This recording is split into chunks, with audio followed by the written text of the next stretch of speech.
Update. Am I 26 female overreacting about how my parents, 50s male/female, treated my aunt, 50s female? Original post. Growing up, I was told I had a maternal aunt, but that she was too selfish to have time for her family, and that was why I never met her. My parents would badmouth her every opportunity they got, but I never really got an answer about what happened. I was at a family function 2 years ago on my own while my parents were out of the country. My parents will not attend events my aunt will be at, and being that she's child-free, my family was always given preference because of me. When I got to meet her, I was really struck by her. I knew I looked like her, but our personalities are very similar. We immediately got along, and we exchanged numbers. I didn't tell my parents I was talking to her because it wasn't their business and I'm an adult. As we got closer, I found out she was married before her current husband and he passed away after a hard fight with cancer. She's been helping me with a career path after graduate school, has great connections that have been absolutely amazing. My aunt wouldn't tell me what happened. She told me that it was between her and my parents, and that it didn't need to involve me. One night I went over to dinner and we were talking about my education. When I said my dad's parents paid for my college, she seemed surprised, but said nothing. Dinner wasn't awkward and nothing seemed to be wrong.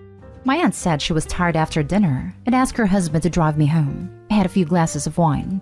On the car ride, he told me that I was an adult and deserved to know the truth about what happened. And this is a first-hand account because he was there. He was my aunt's late husband's best friend and best man. And before anyone comments, they both say her late husband told them that it would happen after he passed and they had his blessing. My parents disowned my aunt because she had a child-free wedding and wouldn't make an exception for me, but literally offered to pay for an on-site childcare. But because I couldn't be there, they refused and belittled my aunt. They cut her off entirely, and I can honestly see them being this petty. They had a hard time having me. This is where it gets even worse. My maternal grandparents have been gone 10 years. They both died in an accident. When her husband was dying of cancer, my aunt reached out to my mom, only for my mom to ask her, "Well, he was the only family you needed at your wedding, wasn't he?" and hung up on her. The biggest thing? She sent my parents the money to pay for my college and grad school, and they didn't tell me. When he dropped me off, I immediately called them and they admitted that it was true, but defended their position, saying that I should have been invited. I told them both they were horrible people to leave her alone for so long, and never to contact me again. They have been blowing up my phone and showing up uninvited to my house. They are now harassing my aunt, who is almost inconsolable.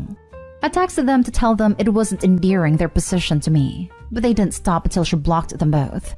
I don't know what else to do now. Did I overreact? My aunt is crushed. Now for the top advice before reading the update. Wow, your parents are a piece of work. They disown her over a petty thing like a child-free wedding, and yet accept her money for your college education? They have a lot of apologizing to do.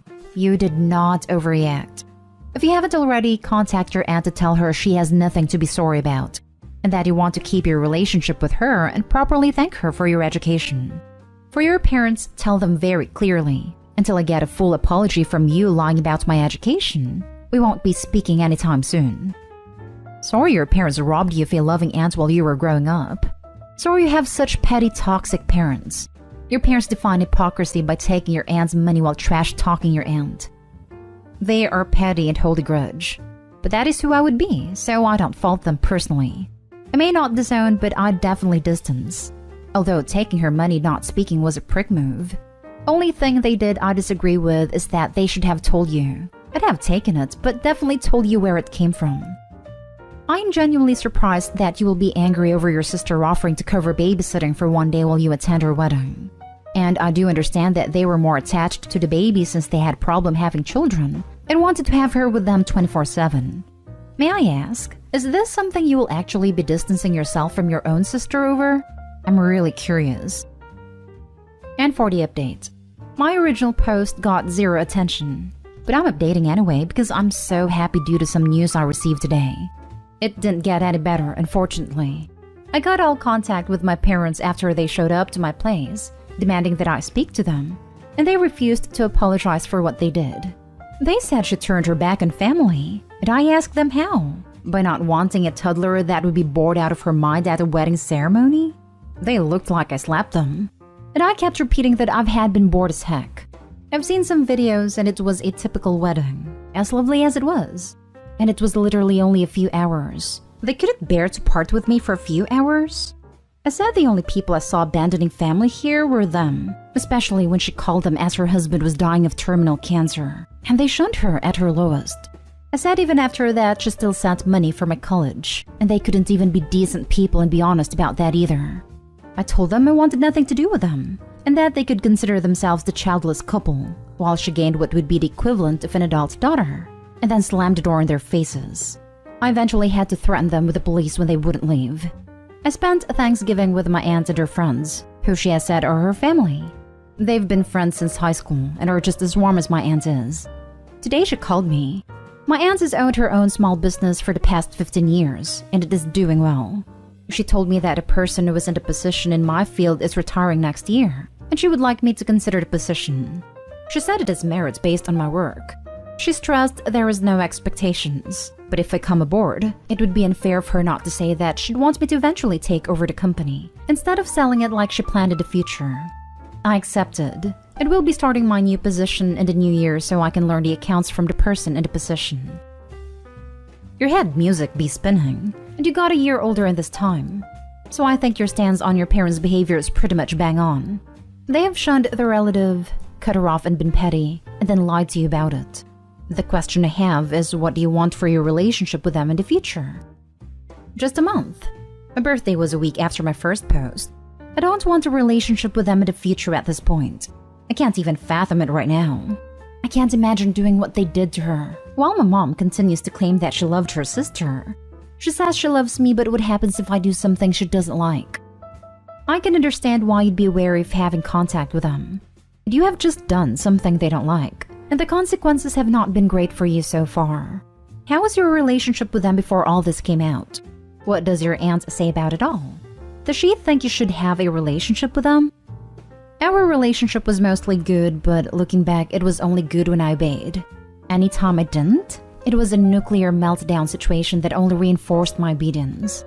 One time, my dad lost his mind because I didn't want to wear a winter jacket because it was too warm, and he ended up not speaking to me for 3 days.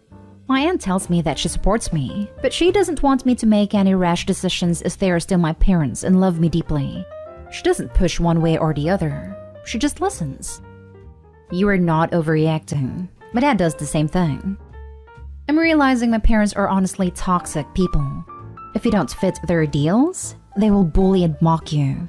I realized at Thanksgiving that my aunt was surrounded by warm, loving people, and my parents were mostly alone with no friends when I was growing up. I wanted to be surrounded by warm, loving people. Next story. My brother was in jail because of me. I feel guilty and confused. My parents can't stop blaming me and I fear they might be right. Last year was exhausting and terrible. It's getting much worse. I'm just too tired and stressed, too disgusted and guilty and happy all at once. Last year, I found out my brother was in possession of adult materials involving children. When my 28 female husband 31 male was installing a WFH software in my brother's computer, this was done behind my back. He found the material and told me. My brother 37 male is the personification of the term loser. An awful piece of garbage who has no purpose in life, and not a shred of love for anyone. At 37, he still lives at home with my pathetic parents who enable him. This sad excuse of a man mistreated and traumatized me repeatedly and ruined my childhood. But I didn't think twice about drawing the line when kids have been victimized for his pleasure. I was absolutely furious with my husband for contacting him, but he promised he'd handle it himself. My husband and I went to the police, who then contacted the FBI to conduct wider investigation. They raided my family's home and caught my brother. They confiscated his devices and found the evidence they needed. Everything was set for conviction. Then 4 months ago, he, along with other accomplices, was sentenced to 5 years in jail. The case was severe. Others received 10-year sentences. I was euphoric. I celebrated with my husband and was just ready to leave it behind at that. But then my parents got back to harassing and shaming me. Apparently his health in jail is bad, so they're blaming me for it. They are telling me I'm the bad person here as opposed to their criminal pedo son. My manipulative mom has a knack for faking tears, such that I ended up feeling sad and guilty because of her. They're even going after my husband and accusing him of staging it. My husband filed a restraining order, so we're reasonably safe. We're starting therapy too because I'm just wrecked from the inside. I overthink it sometimes. If he dies in jail, it'll be my fault, right? He was asking my husband for help because allegedly he was ready to start a new life. But I just can't think of his horrible crime without crying and vomiting. Did I do the right thing? Now for the top comments. He's in jail for his own actions. You just followed the law and reported him. If anything happens, it's his own fault. I agree, you did the right thing. Don't let them guilt trip you into thinking otherwise. Thanks to you, he can't hurt anyone else. If anything, you should be proud. I have faith that you'll pull through. It takes a lot of courage to call out your family even if he is a criminal. I wish you and your husband all the best. My brother is in jail because he was in possession of adult materials involving children. Fix your title. He is not in jail because of you. You did the right thing. You shouldn't fear that your parents are right. They are wrong, and you should be proud. Not only did you put a criminal in jail, now you can cut your parents out of your life too.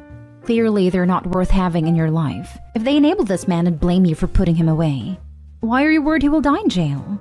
Frankly, it's only 5 years, and he needs it. I may be a stranger, but I'm proud of you. I support your choice to go to therapy to help you get through all your feelings, and hopefully it will help you accept that what you've done is definitely the right thing. Thank you for your support. I really needed that. If he dies in jail, it will be because he's a freaking criminal, and not because you turned him in. You did the right thing. He did not. Hi, he won't die there. They have doctors and medical professionals there too. But in the wider scheme of things, think about this. What will bring you long-term peace? If I was in your situation, I wouldn't ever talk to my parents again. But starting therapy is a great step, and I really think you will feel supported. Yes, you did the right thing. What your brother chose was vile and disgusting. And in your place, I also couldn't have lived with myself if I didn't do anything to protect kids. Now for the last story. My brother is burning down all his bridges, and his ego won't let him see how bad it's getting. So my female 24, brother male 41 is the most successful member of my family, financially at least. He has a house, a job that pays tons, and 3 beautiful kids. But he is slowly destroying every part of his life he can't control. My brother is very high-strung and tends to try and control everything and everyone in a very clinical way. He asked me for a life plan at 13 and told me to never pursue the arts because I wouldn't make enough money at 9. If he doesn't get his way or some says something out of place, he will yell and gets very aggressive. He has always been like this since I can remember her. He also holds a grudge against our mom seemingly for being the victim of mistreatment by our father, who was his idol. I didn't talk to him for 2 years because of this. Naturally, me and my mother's relationship with him is strained, but his behavior and obsession with work to the exclusion of all else, no hobbies other than the gym, broke down his marriage. She didn't have the killer instinct he needed in a partner. After about a year living maybe an hour away from her and his kids, he moved back closer. He moved across the road from her. It still feels like he's trying to control her and is getting increasingly aggressive with our mother when she tries to reach out to help him. He got contact with her for 2 weeks when she told him we wouldn't come for Christmas, but we could 2 days later. I'm watching him try to control complex human beings like robots and freaking out when he can't. I see this man who claims to be an intellectual fail to understand simple emotional maturity because he acts like any slight to his ego is a war crime. Now his ex is considering moving halfway across the country with the kids, and I don't blame her. I feel like he's gonna work himself to death and burn all his relationships down trying to control everyone to his interests. Any perspective on this? You cannot change him. He's a grown man and he'll suffer the consequences of his actions. You can decide that you want him out of your life and cut him off. There's this little phrase in my language that I think applies well here that roughly translates to let him run into the knife, slash against the wall by himself. He's an adult. He's not open to any communication. Actually, he becomes quite hostile. He's hating on an abused victim, which is not very surprising regarding his technically an abuser himself. But now he even shows signs of potential stalking. What Opie can do? Distance herself. Live her own life. Don't let him drag you down, girl. You might have been related, but he's no family you can save. Furthermore, Opie's mother should do the same, even if it might hurt knowing it's technically her child. And the ex should prep for calling the police on him, though I think she already does with the whole moving aspect. Any perspective on this? Yes, Unless your brother happens to get a visit from the ghost of Christmas past during the night, don't hold your breath waiting for him to suddenly realize what a miserable a-hole he is. This. He seems like he has main character syndrome, and that's not usually something fixable. Straight up, that's just embedded into their personality. I would be very wary of this man. He's an abuser. Control is what mistreatment is all about. He's not getting the control he wants, so he's escalating. The fact he can't see this means he has the potential to take his awful nature into deadly territory. Unless he actually gets professional help dealing with his desire for control, you should seriously not ever be around him. Your mom, and his ex. I would assume this has to do with how your father was, since you say he idolized him. This is a scary one as you described him, Opie. Really take this seriously. This is going to get worse. Agreed. I'd actually leave him alone, and reach out to his ex to find out what you can do to help her and the kids get away from him. I can't even imagine the damage he is doing to his children, let alone his ex.